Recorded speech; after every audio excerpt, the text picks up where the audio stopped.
Hi students, it's Mr. Nguyen here. I'm doing an example to let you see how you can use Desmos graphing calculator to graph systems of inequalities. So let's show you an example really quick.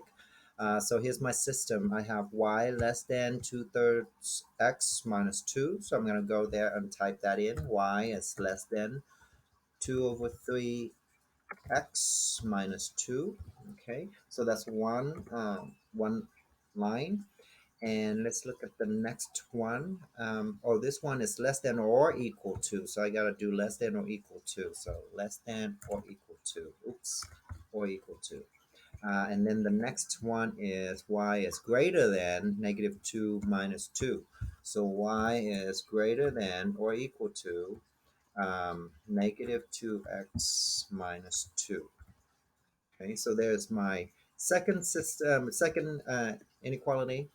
This third one is x less than 4 and x greater than 1. X less than or equal to 4, x less than or equal to 4, and then x is greater than or equal to 1.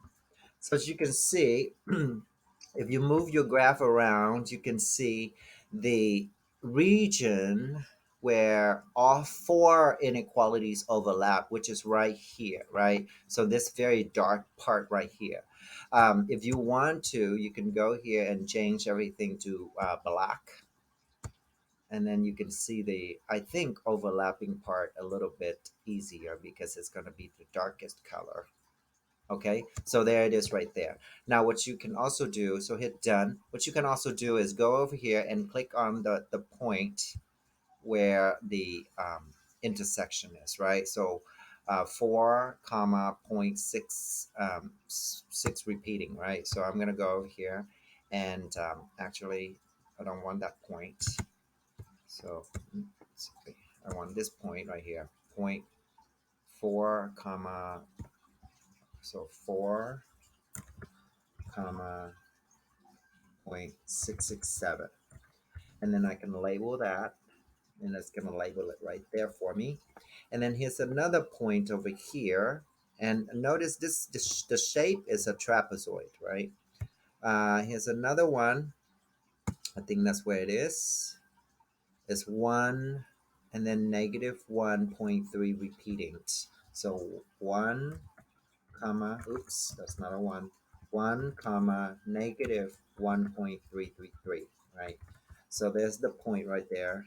Label it. And then here's another point right there. This point is 1 -4. So that's a nice one. 1 comma -4. And I'm going to label that. Okay. And very down here, you can zoom in and out on your graph. Okay. And here's another point down here. This is 4 -10. So you click 4 -10 and then label that. Oops, -10 and label that.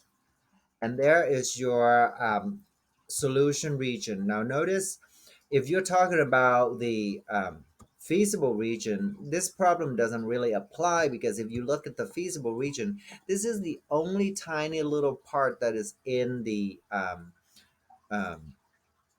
positives region of your system, right? So this system is not necessarily have to do with linear programming. This system is more like making a geometric shape, right? And then we can find the area of this solution region. But this example is just to demonstrate how you can use Desmos to quickly graph your systems of inequality. Okay, I will see you guys next time. Thank you for watching. Bye bye.